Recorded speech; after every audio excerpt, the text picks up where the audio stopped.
Olá, amigos. Estamos aqui para mais um encontro.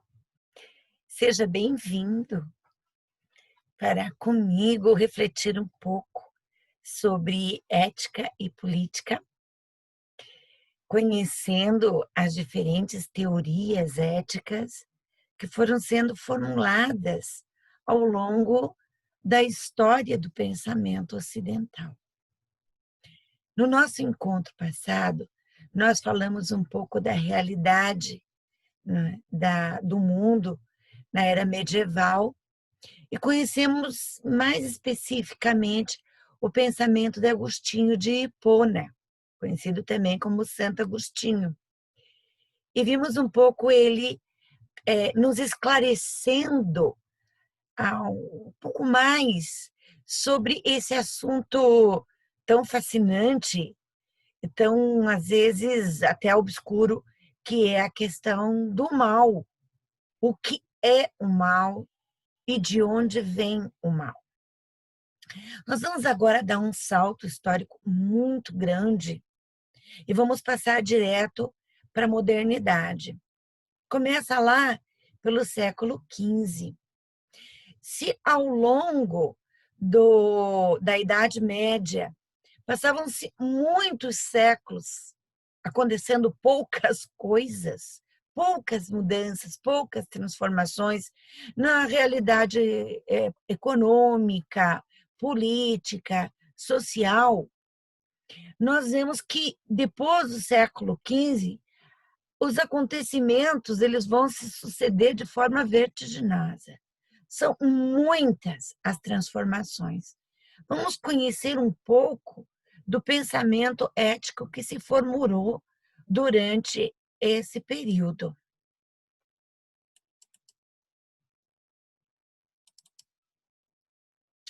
Então, na Idade Moderna, o pensamento humano passou por mudanças cruciais. O teocentrismo medieval, lembram? Teocentrismo, não é? Tendo a figura de Deus no centro, como referência, como critério, a vontade de Deus, o que Deus quer, o que ofende a Deus, o que agrada a Deus. Esse teocentrismo foi substituído por um crescente antropocentrismo. Em lugar da fé, a reflexão filosófica seculariza-se, se torna mundana, ou seja, volta-se para buscar o seu fundamento racional. Ser antropocêntrica significa ter a figura humana como o centro. O ser humano será o critério. O ser humano, a sua vontade, as suas paixões, as suas inclinações e principalmente a sua razão vão ser o fundamento para o comportamento moral. As alterações sociais e políticas, que foram muitas e rapidamente, delinearam uma nova era de ascensão da burguesia, com o florescimento do comércio e do capitalismo. A revolução científica descobriu o poder do conhecimento. Nós agora não vamos mais observar ou contemplar a natureza, nós podemos transformá-la e nós podemos usá-la a nosso favor e em nosso benefício. Nós vamos pular alguns pensadores aí, nesses primeiros séculos da modernidade, e vamos diretamente para a moral iluminista.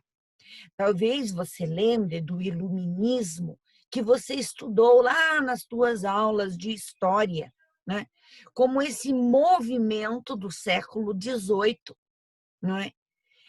Que se autodenominava iluminista, porque ele iluminava a vida humana, a realidade, por isso ele era iluminista, e ele iluminava com o quê?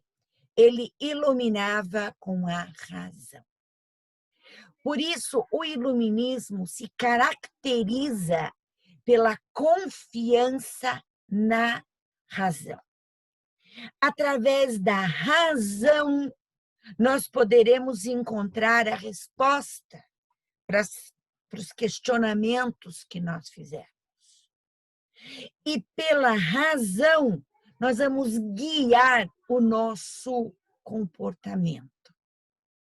Nós não vamos procurar nas doutrinas, nos livros sagrados, na vontade e dos reis, nem de Deus, mas na própria razão.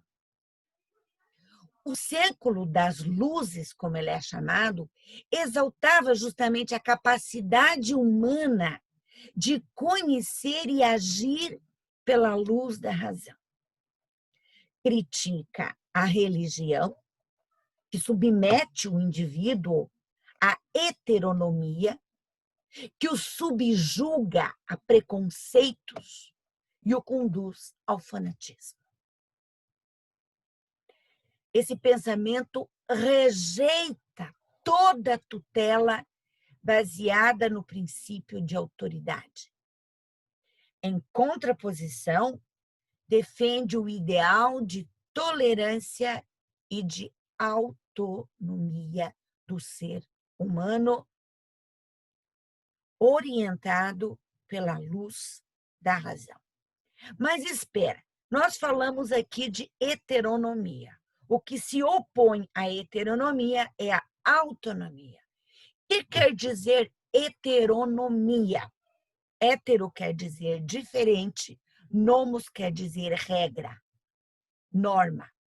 Na heteronomia, a regra vem de fora da Sagrada Escritura, seja ela qual for, da vontade de Deus, do poder de Deus, do que ofende e o que agrada a Deus, das regras colocadas pela religião, da tradição, do rei, da lei.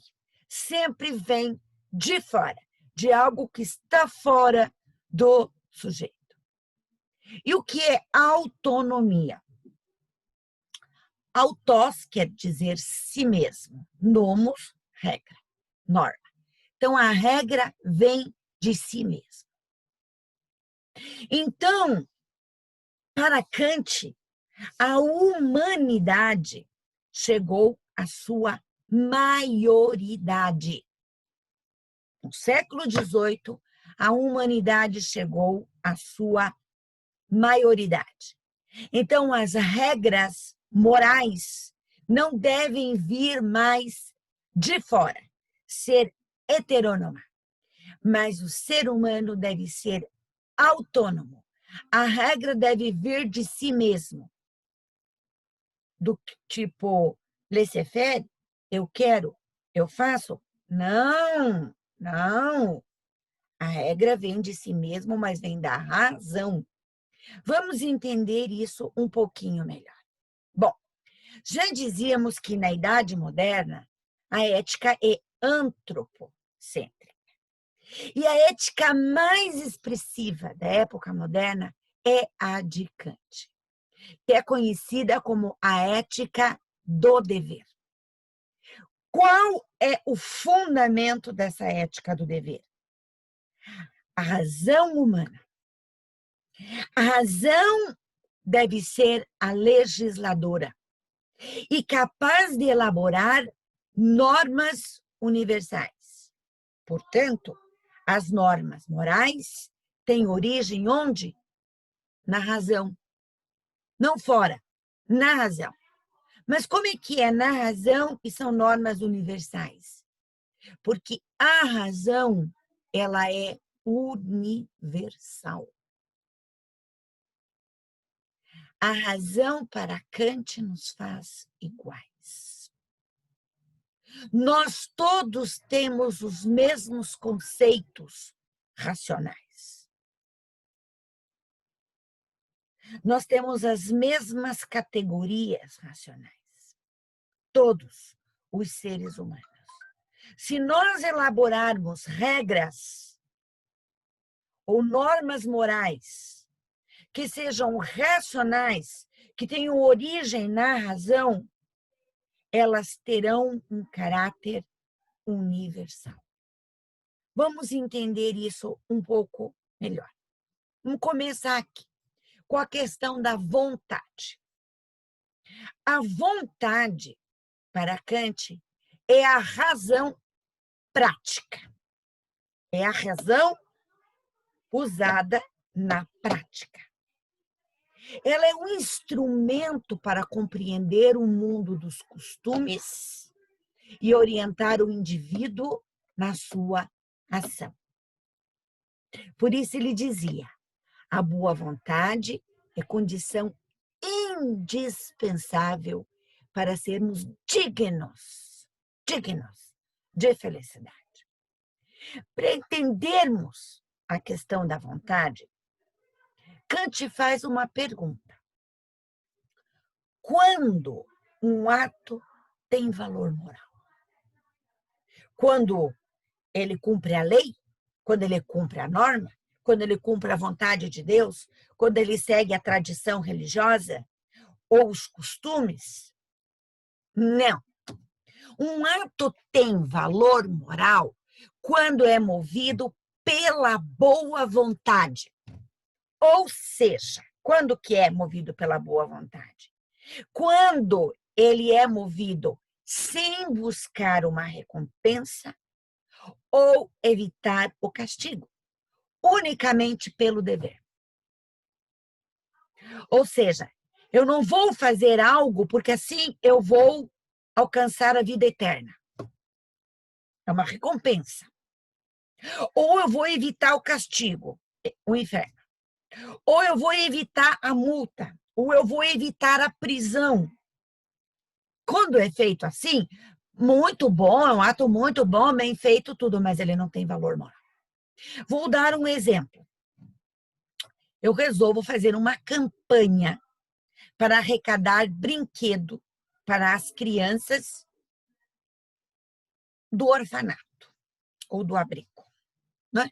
Então, eu falo com as pessoas dos grupos do WhatsApp, no Facebook, no Instagram, faço uma grande campanha junto aqui na minha casa, na garagem, por todo lado, um montão de brinquedos, né? Aí marco o dia, lá pertinho do Natal, né? Coloco tudo lá num caminhão, né? Esses brinquedos para levar lá naquele abrigo. Daí eu aproveito, chamo a televisão, rádio, tal, né? Tiro um montão de fotos, gravo um vídeo, né? Ponho lá no Instagram, no Facebook, no YouTube e tal, para todo mundo ver como eu sou uma pessoa tão boa, tão generosa, tão maravilhosa. Bom, esse ato meu, ele tem valor objetivo. As crianças ganharam brinquedos e isso foi ótimo. Elas tiveram um Natal mais feliz. Mas ele teve valor moral? Kant diria não. Não? Como não teve valor moral? Não foi um ato moral tão bonito? Não. Ele foi um ato bonito, certo? Mas não teve valor moral. Por quê? Porque eu buscava uma recompensa, o reconhecimento das pessoas. Eu estou até pensando em me candidatar a vereadora, por isso que eu coloquei lá no Instagram, no Facebook, no YouTube, na televisão, saiu lá no Jornal do Meio-Dia, lá. Não é? Que coisa tão linda e maravilhosa que eu fiz. Essa campanha. Né? Então, não tem valor moral. Porque eu, na verdade, queria uma recompensa. Nesse caso, o reconhecimento. E se eu faço caridade, porque Jesus mandou a gente fazer caridade, porque só assim a gente ia ganhar o reino dos céus. Se eu estou fazendo para buscar essa recompensa que é o reino dos céus, Kant diz que não tem valor. Se eu deixo de cometer um crime ou alguma coisa que é ilegal para evitar o inferno, a cadeia, a multa, o que for, não tem valor moral. Pode até ser muito bom, e é importante, a sociedade precisa de leis, as pessoas precisam saber que se elas não cumprirem as leis, elas serão castigadas. Mas não tem valor moral. Só tem valor moral o ato que ele foi movido pelo dever. É meu dever fazer isso. Eu tenho que fazer isso. Pode ser que eu nunca seja recompensado por isso. Pode ser até que eu seja castigado por isso. Pensa naquelas pessoas que esconderam judeus na Europa nazista. Elas fizeram pelo dever, porque elas correram o risco de um castigo terrível. E teve quem realmente foi castigado. Teve quem foi enviado para campo de concentração, porque escondeu judeus. Quem já leu o Diário de Anne Frank, por exemplo, né, que é um livro muito conhecido, sabe que as pessoas que esconderam a família Frank e os outros mais que depois se agregaram lá, correram um risco muito grave. Levavam alimentos para eles, tudo. Correram grave risco. Porque se eles fossem pegos, eles seriam enviados para campos de concentração. Então, eles não estavam procurando a recompensa, porque eles não iam ter recompensa nenhuma. Eles não estavam evitando o castigo, porque eles seriam castigados. Poderiam ser castigados. Eles fizeram unicamente pelo dever. Então, eles foram movidos pela boa vontade. Então, o seu ato tinha valor moral. Bom, entendido isso, vamos seguir um pouquinho mais com o pensamento de Kant. Eu falava antes que para Kant, a humanidade como um todo, tinha chegado no século XVIII à sua maioridade intelectual. O que seria a menoridade intelectual para ele? A menoridade intelectual é a recusa do ser humano em utilizar autonomamente sua razão para decidir os rumos de sua vida, usar sua racionalidade para conduzir a si mesmo. Ou seja, mantendo-se na menoridade, o ser humano orienta suas condutas por preceitos externos, ordens emanadas por outros, mediante uma tradição socialmente instituída. Aquele que se mantém nessa condição de dependência é responsável por sua menoridade intelectual, preservando a ausência de coragem para assumir seu destino, para servir-se do seu próprio entendimento para direcionar sua vida. Isso é a menoridade intelectual. A maioridade intelectual é exatamente o contrário. É utilizar autonomamente, si mesmo, utilizar autonomamente sua razão para decidir os rumos da sua vida. É usar a sua racionalidade para conduzir a si mesmo. É se tornar responsável por si mesmo. É ter coragem para assumir seu destino, para servir-se do seu próprio entendimento para direcionar a sua vida. Isso é a maioridade intelectual. E é isso que a humanidade deveria fazer daí por diante. Bom, na minoridade intelectual e moral, Os imperativos morais vinham de fora.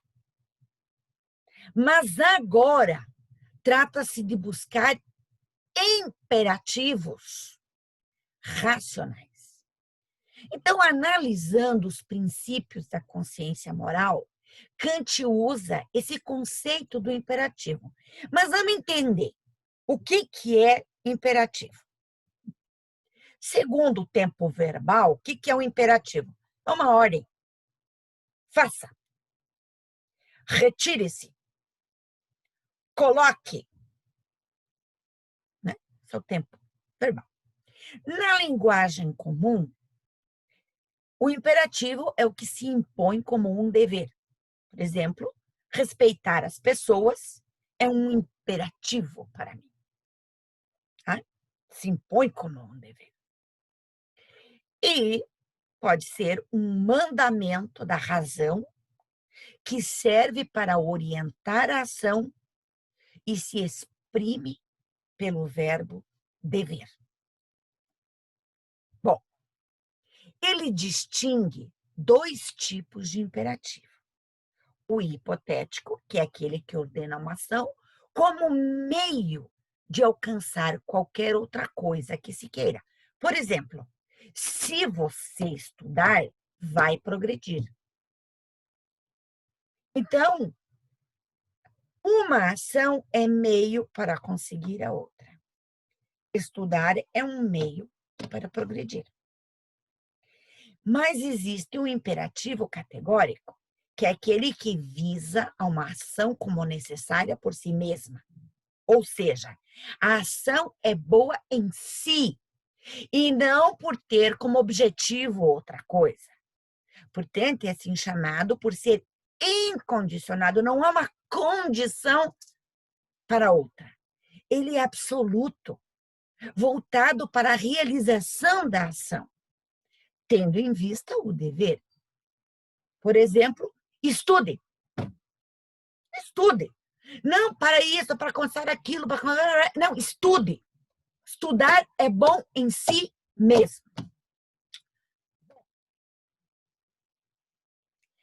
A razão, a moral racional, autônoma, nos pede um imperativo categórico, que não é do tipo, se você fizer tal coisa, você vai alcançar essa recompensa. Se você fizer tal coisa, você não será castigado. Ou, faça isso porque é o que Deus quer, que é o que Deus gosta, porque agrada a Deus, porque não ofende a Deus. Faça isso porque o rei mandou, porque a lei mandou. Faça isso ou não faça aquilo, porque a tradição manda que seja feito dessa forma. Não, tem que ser totalmente racional e categórico. E é assim, né, que nós temos o seguinte: a moral autônoma não segue as regras morais, as regras, as normas que vêm das leis, dos costumes, das tradições, dos mandamentos divinos. Ela segue a razão. Então, qual seria esse imperativo categórico fundado exclusivamente na razão? Ele é imperativo, ele se impõe, ele é categórico, ele não é hipotético, e ele é fundado exclusivamente na razão. Qual seria? Nós temos duas formulações, até uma terceira formulação dada por Kant, que diz a mesma coisa. É só uma pequena variação de formulação. Na primeira formulação, ele coloca o seguinte: no Fundamento para uma Metafísica dos Costumes, que é o livro de Kant que trata desse assunto, da ética. Age apenas segundo uma máxima tal que possas, ao mesmo tempo, querer que ela se torne lei universal. A segunda, uma variação de age como se a máxima da tua ação se devesse tornar, pela tua vontade, lei universal da natureza. Ou seja, diante dos acontecimentos da vida, porque é aí onde nós tomamos decisões morais. Diante dos acontecimentos da vida, em que eu tenho que decidir se faço assim ou assim, ou se faço ou não faço, eu me pergunto, o que eu estou querendo fazer pode se tornar lei universal? Vamos dizer o seguinte, eu estou com bastante pressa, saio de casa meio atrasada, estou com pressa para chegar em determinado lugar, e daí, diante de uma situação como, por exemplo, um sinal fechado, eu penso comigo, não, eu estou justificada, eu estou muito atrasada, eu preciso chegar a determinado lugar, né? Então, isso justifica que eu fure o sinal vermelho. Eu posso tornar isso lei universal? Todas as vezes que alguém sair atrasado de casa e estiver com pressa para chegar em algum lugar, ele deverá se tornar lei universal. Ele deverá furar o sinal vermelho. Você vai dizer, não, peraí, não. Todo mundo não. Só eu. Só eu. Essa história de tudo. Imagina se todo mundo agora que estiver atrasado furar o sinal vermelho. E se eu estiver passando no sinal verde, o outro estiver atrasado, bate em mim? Não. Não dá para se tornar lei universal. Toda vez que alguém estiver atrasado, furar o sinal vermelho. Então não é uma questão de estar na lei de trânsito ou não estar. Eu perguntar se isso pode se tornar lei universal ou não. As leis de trânsito são ótimas para essas coisas, né? O que eu acho? Assim, olha, eu estou assim, com muita necessidade, estou com muita pressa, eu estaciono o carro, né, no estacionamento reservado para deficiente físico. Não é? Eu digo, não, mas é só um minutinho. Só que pode ser que nesse minutinho passe um carro com uma pessoa com um deficiente físico e não tenha onde estacionar. Nesse minutinho, eu posso utilizar o imperativo categórico. Toda vez que alguém estiver com pressa e não houver lugar para estacionar, ele deve estacionar no estacionamento reservado para deficiente físico. Pode tornar lei universal isso? E aí eu posso utilizar isso para todas as circunstâncias da vida. Vocês estão vendo que isso daqui é um imperativo racional, não é? Age de acordo com o que está escrito na Sagrada Escritura. Age de acordo com o que os pastores religiosos, gurus, disseram que é a vontade de Deus. Age de acordo com o que está escrito na lei. Eu não devo fazer o que a lei manda? Sim, normalmente eu devo fazer o que a lei manda. Mas vamos voltar lá naquele exemplo da Alemanha nazista? O que a lei mandava? Denunciar. Denunciar. Quem escondeu judeus ou outros perseguidos, que não foram só os judeus, estava cometendo um ato ilegal. Nós poderíamos utilizar o imperativo categórico? Sim. Toda vez que alguém estiver sofrendo uma perseguição injusta, não é? Ela deverá ser escondida por quem puder fazê-lo, logicamente. Pode se tornar lei universal? Então, vejam que o racional é universal. Eu posso utilizar o imperativo categórico em qualquer circunstância, em qualquer lugar do mundo e em qualquer época. Eu estou dando exemplos atuais. E o Kant formulou o imperativo categórico no século XVIII.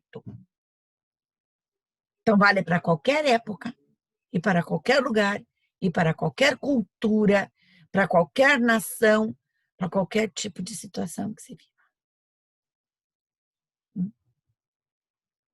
Então, é aqui onde nós vemos justamente a ligação da autonomia com a dignidade. A autonomia da razão para legislar supõe a liberdade por um lado, mas o dever por outro. A ideia de autonomia e de universalidade da lei moral leva a um outro conceito, o da dignidade humana.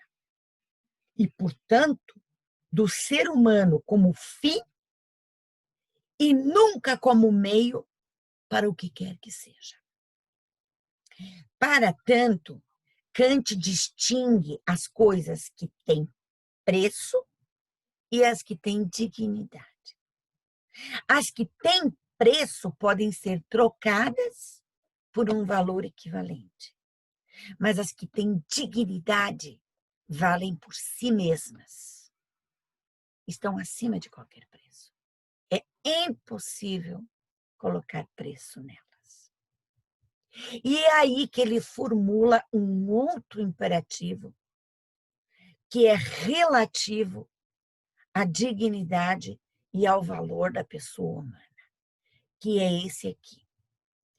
Age de tal maneira que uses a humanidade tanto na tua pessoa como na pessoa de qualquer outro, sempre e simultaneamente como fim e nunca simplesmente como meio. Então, gente, para o nosso filósofo prussiano, imperativo categórico é o dever de toda pessoa, vale para toda pessoa, agir conforme princípios dos quais considera que seriam benéficos caso fossem seguidos por todos os seres humanos. Lembra? Ah, não, é só para mim. Não. Toda pessoa pode agir porque ele é válido para todos os seres humanos. Se é desejado que um princípio seja uma lei da natureza humana, deve-se colocá-lo à prova, realizando-o para consigo mesmo antes de impor tal princípio aos outros. Eu aceitaria isso e aceitaria que valesse para todos. Então, em suas obras, Kant afirma que é necessário tomar decisões como um ato moral, ou seja, sem agredir ou afetar outras pessoas. Ele tem que ser válido para mim e para toda a humanidade. Só assim ele será um ato moral, um ato moral válido. Bom, com Kant nós demos uma grande entrada aqui no pensamento ético, na moralidade da modernidade. E ficamos por aqui hoje, porque Kant já nos deu muitas coisas para pensar. Imaginem um pouco. Vamos pensar um pouco sobre tudo isso, porque não adianta só a gente estar, né, recebendo ideias, conceitos, pensamentos. A gente tem que pensar sobre isso um pouco, a gente precisa refletir. Né? E no nosso próximo encontro, nós vamos continuar conversando sobre outras correntes importantes da modernidade. Tá bom, gente? Então, abraço a todos. Até o nosso próximo encontro.